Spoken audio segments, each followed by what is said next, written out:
Assembly ఎన్నికల వేళ పొత్తులపై జనసేన వామపక్షాలు సీట్ల సర్దుబాటుపై చర్యలు వేగవంతం చేస్తాయి. ఇప్పటికే ఓసారి పవన్ ఇంటికి వెళ్లి చర్చించారు వామపక్షాల నేతలు.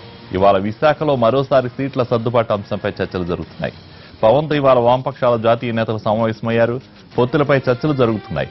వామపక్షాలతో తప్ప ఎవరితోనూ పొత్తులు ఉండవని ఇప్పటికే పవన్ తేల్చి చెప్పేశారు. అయితే ఎవరు ఎన్ని సీట్లలో పోటీ చేయాలనే అంశంపై ఇవాళ క్లారిటీ రానుంది.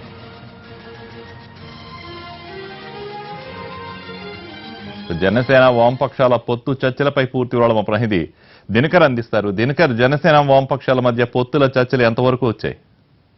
విశాఖపట్నం పర్యటనలో ఉన్నటువంటి పవన్ కళ్యాణ్ దాదాపు పాడేరు తర్వాత దాని చుట్టుపక్కల ఉన్నటువంటి నియోజకవర్గాల్లో కూడా టూర్ను కంప్లీట్ చేశారు. విశాఖ కేంద్రంగా కూడా ఆయన పొత్తులకు సంబంధించినటువంటి అంశాలను వామపక్షాలతో మాట్లాడాలని చెప్పి మొన్న సమాచారం అందించడంతో నిన్న రాత్రికి వామపక్షాలకు సంబంధించిన నేతలంతా కూడా విశాఖపట్నం చేరుకున్నారు. విశాఖపట్నంలోని రిషికొండలో ఉన్నటువంటి సాయిప్రియ రిసార్ట్స్ కేంద్రంగా పవన్ కళ్యాణ్ జనసేన పార్టీని అలాగే వామపక్షాలకు సంబంధించినటువంటి పొత్తులపైన చర్చ జరుగుతున్నటువంటి పరిస్థితి ప్రస్తుతం కొనసాగుతుంది. 3 రోజుల కిందట ఏ పార్టీతోనూ అంటే వామపక్షాలు తప్ప మిగతా ఏ పార్టీతోనూ పొత్తులు ఉండవని అలాగే తెలుగుదేశం పార్టీ నేతలు చేసినటువంటి కామెంట్స్ పైన సీరియస్ అయిన పవన్ కళ్యాణ్ సాధ్యమైనంత త్వరగా వామపక్షాలతో ఎన్ని సీట్లు సర్దుకోవాలి, ఎన్ని సీట్లు కేటాయించాలన్న దానికి సంబంధించిన దానిపైనే దృష్టి పెట్టాడు. అందులో భాగంగానే ఆ పార్టీకి సంబంధించిన నేతలతో ప్రత్యేకంగా భేటీ అయ్యారు. మొదట రౌండ్ టేబుల్ సమావేశం ఏర్పాటు చేసుకున్న తర్వాత కొన్ని అంశాల వారీగా అలాగే స్థానిక సమస్యల వారీగా కూడా సిపిఐ సిపిఎం పార్టీల్లో ఎక్కడెక్కడ పోటీ చేస్తే బాగుంటుందన్న దానికి సంబంధించి కూడా ప్రాథమిక చర్చలు మొదట జరుపుతారు. ఆ తర్వాత విజయవాడ కేంద్రంగా జరగబోయేటువంటి తదుపరి మీటింగ్ లో ఏ స్థానాల్లో పోటీ చేయాలన్న దానికి సంబంధించి కూడా ఒక నిర్ణయం తీసుకునే అవకాశం ఉంది. అయితే ఇంకా ఎన్నికల నోటిఫికేషన్ రాని నేపథ్యంలో ముందుగానే సీట్లకు సంబంధించి వాటిని ప్రకటిస్తే మాత్రం లేనిపోని ఏదైనా భవిష్యత్తులో ఇబ్బందులు ఎదురవుతాయన్నటువంటి ఆలోచనలో కూడా పవన్ కళ్యాణ్ ఉన్నారు.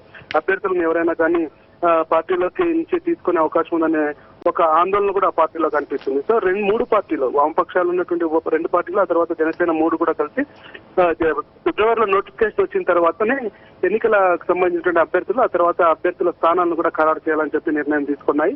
ప్రాథమికంగా జరుగుతున్నటువంటి చర్చల్లో మాత్రం మొదట ఏ ప్రాంతాల్లో బాగుంటాయని చెప్పి కూడా నిర్ణయం తీసుకున్నారు. ఇప్పటికే పవన్ కళ్యాణ్ జనసేన పార్టీ ఎక్కడెక్కడ అయితే తమ పార్టీ అభ్యర్థులు నిలపడానికి బాగుంటుందన్న దానికి సంబంధించి పార్లమెంటరీ నియోజకవర్గాల వారీగా ఒక జాబితాను తయారు చేశారు. ఆ జాబితాను కూడా వామపక్షాల నేతలతో కూడా వాళ్ళకు కూడా డిస్కస్ చేస్తారు.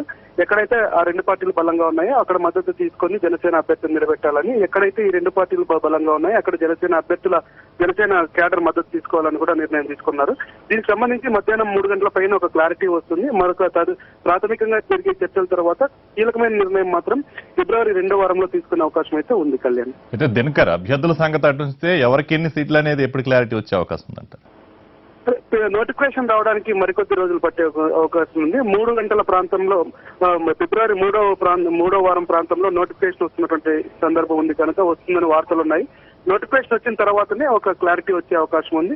ఈలోగా క్షేత్రస్థాయిలో 3 పార్టీలకు సంబంధించినటువంటి అభ్యర్థులు కానీ క్యాడర్ కానీ ఎలా ఉందన్న దానికి సంబంధించి నిర్ణయం తీసుకుంటున్నారు. ఎక్కడెక్కడ బలహీనంగా ఉన్నాము, ఎక్కడ పార్టీని బలోపేతం చేసుకోవాలన్న దానికి సంబంధించి నిర్ణయం తీసుకున్న తర్వాతనే పొత్తులకు సంబంధించి ఒక క్లారిటీ వస్తుంది. సీట్ల షేరింగ్ కు సంబంధించి కూడా పవన్ కళ్యాణ్ తన నిర్ణయాన్ని విజయవాడలో జరిగే నెక్స్ట్ మీటింగ్ లో చెప్తానని కూడా వాళ్ళకి చెప్పారు. ఏదేమైనా కానీ ఫిబ్రవరి 3వ వారంలో పొత్తులు సీట్ల అంశానికి సంబంధించి ఫైనలైజ్ అవుతుంది.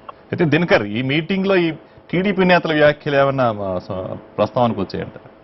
అంటే గత కొద్ది రోజులుగా జనసేన పార్టీ తెలుగుదేశం పార్టీతో కలిసిపోతుందని చెప్పి వార్తలు వస్తున్న నేపథ్యంలో దానికి ఆద్యం పోస్తున్నట్టుగా టీజీ వెంకటేష్ చేసిన కామెంట్స్ కి పవన్ కళ్యాణ్ సీరియస్ వార్నింగ్ ఇచ్చినటువంటి పరిస్థితి కూడా ఉంది.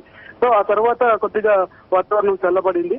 అయితే దీనికి సంబంధించి టీడీపీ నేతలు చేసిన దానికి సంబంధించి కూడా చర్చలోకి వచ్చినా కానీ దాన్ని పవన్ కళ్యాణ్ కానీ ఆ తర్వాత వామపక్ష నేతలు కూడా పెద్ద సీరియస్ గా తీసుకున్నట్లేదు. ఎందుకంటే వామపక్షాలతోనే స్పష్టంగా ప్రస్తుతం వరకు ఉన్నటువంటి సమాచారం వరకు అయితే వామపక్షాలతోనే కలిసి పొత్తుకు వెళ్లాలని నిర్ణయం తీసుకున్న నేపథ్యంలో మాత్రం టీడీపీ పొత్తులకు సంబంధించి మాత్రం ప్రస్తుతం వరకు అయితే ఎలాంటి చర్చలు నడవలేదు. మధ్యాహ్నం 3 గంటల పైన మాత్రం ఒక క్లారిటీ వచ్చే అవకాశం. Thank you Dinakar.